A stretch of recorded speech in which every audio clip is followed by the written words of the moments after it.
Hello everyone, welcome back to Autotrend TV. I'm your Viprajesh again, and today I'm here with the facelifted Volkswagen Polo in its Comfortline variant. And as you can see, this is the facelifted Polo, and you can clearly see the updated front bumper and the honeycomb grille at the front.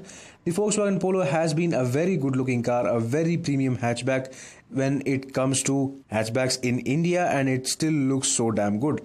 You can clearly see the GTI inspired design elements, the honeycomb grille, and you can see the lower bumper, which has been given a sort of aggressive design element. Apart from that, no variant of the Volkswagen Polo gets projectors or LEDs when it comes to headlamps. These are regular halogen bulbs with dual barrel setup. Coming on to the sides, you can clearly see the 15-inch machine cut alloy wheels, which look really good and kind of aid the stance of the Volkswagen Polo.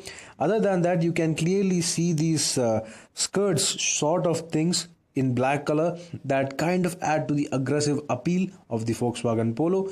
Mostly these skirts are available as accessories, but Volkswagen provides them as standard. Coming on over to the rear, you cannot find a lot of difference, but the tail lamp design are a little bit new. These are kind of futuristic and LED-esque, and they look really good when lit and especially at night.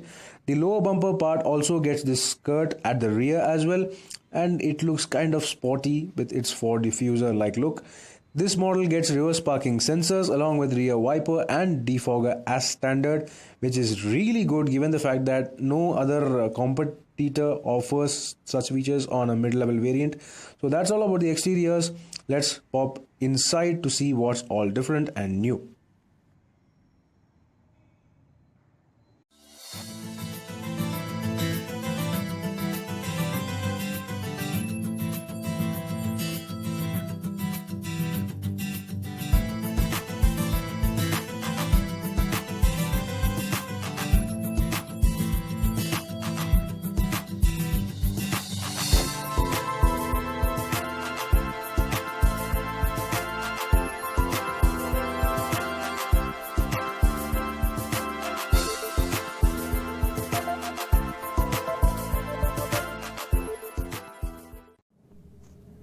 Yes guys, I'm right now sitting inside the Volkswagen Polo Comfortline variant. So this here is the facelifted Polo, and from the interiors you may not notice that this is a facelifted model because there is actually not much of a change.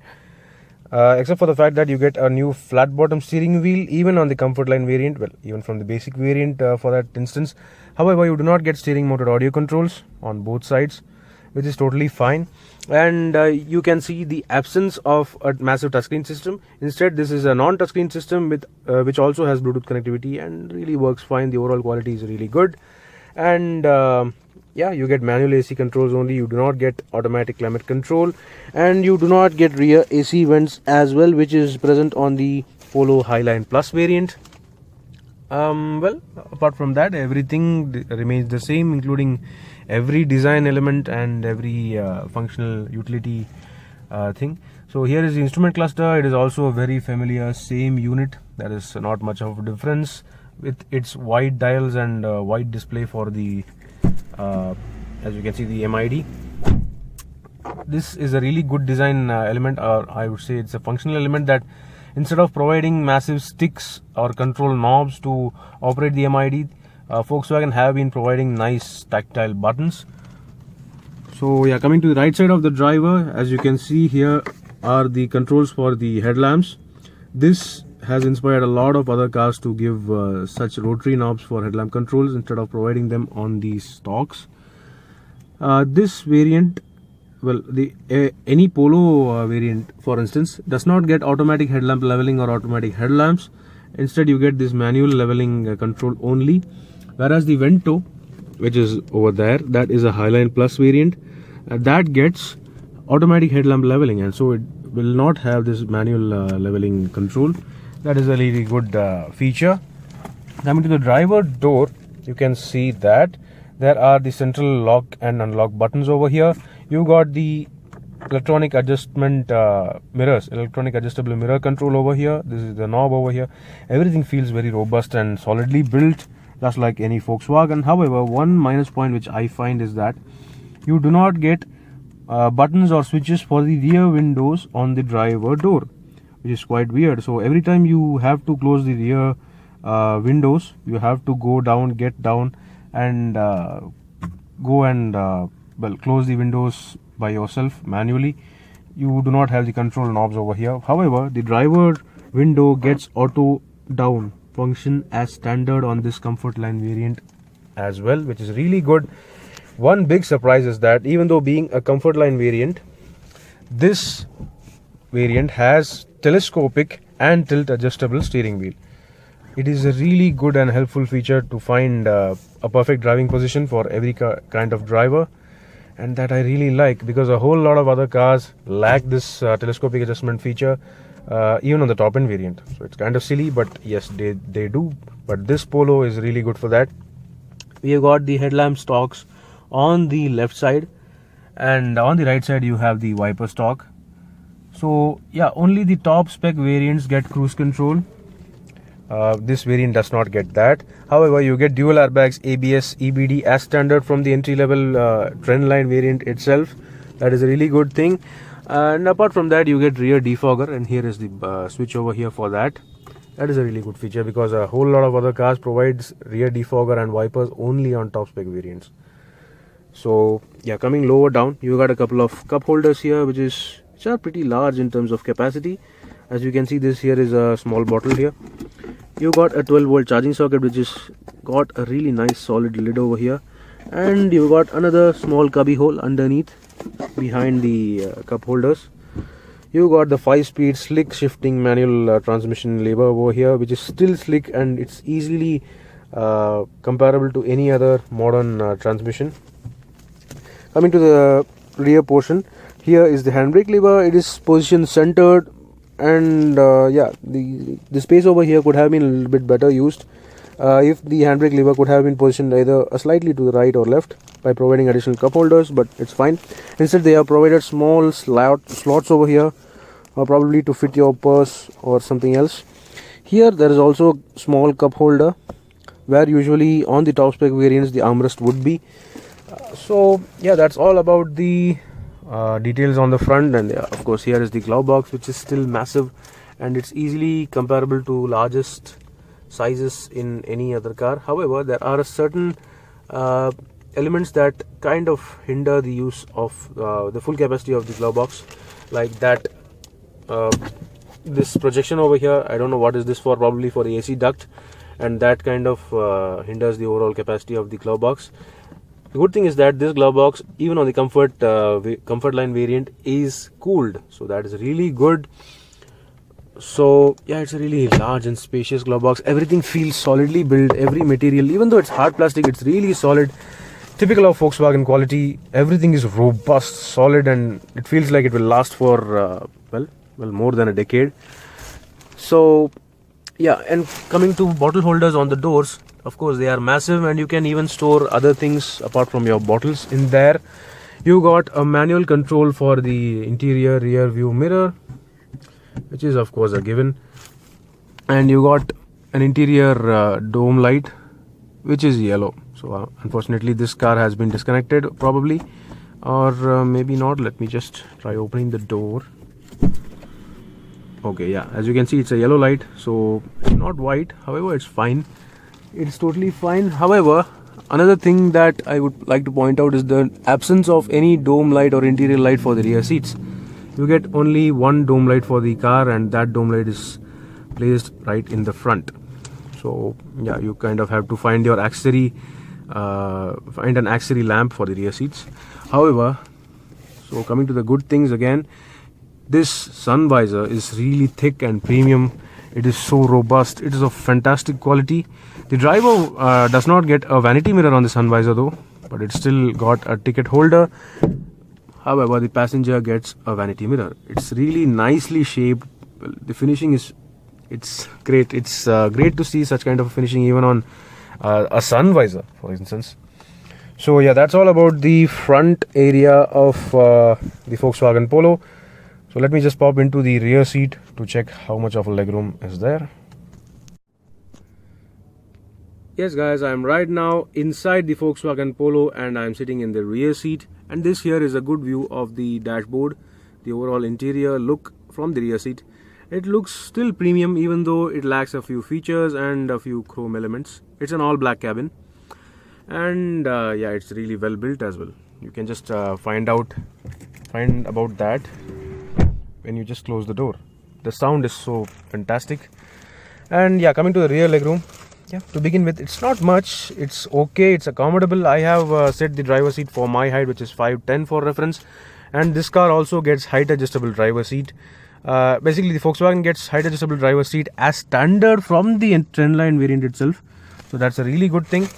And this here is the rear legroom. It may not be the best, it is not the most spacious premium hatchback, given the fact that the Baleno, the Altroz, the i20 and even the Honda Jazz, well, the Honda Jazz is the most spacious and the Volkswagen Polo is not among those most spacious category, but it's still accommodable, it's fine. People who are taller will find it a little bit cramped, however it's totally fine. So coming to the good things, the overall comfort is great. You got a good amount of thigh support, which is really good and commendable, and you get couple adjustable headrests for the rear seats also, even in this Comfortline variant. If you remember, the Honda Jazz does not provide height adjustable headrests for the rear seats even on the top spec variant, so that is really silly from the from Honda's point of view. And yeah, the Volkswagen Polo does it better. However, the Volkswagen Polo does not have the flexibility and the overall space of the Honda Jazz. That said, you do not get a rear seat armrest, you do not get AC vents for the rear seats on this variant. However, the top spec variant gets rear AC vents as well, and you do not get split folding rear seats as well. It's just 100% folding, so it's fine. Yeah, but still this car has got a whole lot of character and driving capabilities. The dynamics for a premium hatchback, it is so good to drive even till today, given the fact that there are a whole lot of rivals and competitors. Well, the Volkswagen Polo is still very close to the heart in terms of driving dynamics, driver enthusiast preference and overall build quality. So yeah, let's check the boot now, and later let's have a look at the engine. So let's go now. Yes guys, I'm right now standing behind the Volkswagen Polo Comfortline, and to pop open the boot, of course there is no lever or tuck point. You have to do this, which is kind of still a nice touch. Not a lot of cars have this kind of nice touch. And here you go. This is the 294 liter boot capacity of the Volkswagen Polo. It is still large. I mean, now you know why the legroom is a little bit on the lower side. The boot space is so fantastic. It could have been a little bit better shaped, however it's very usable and so user friendly.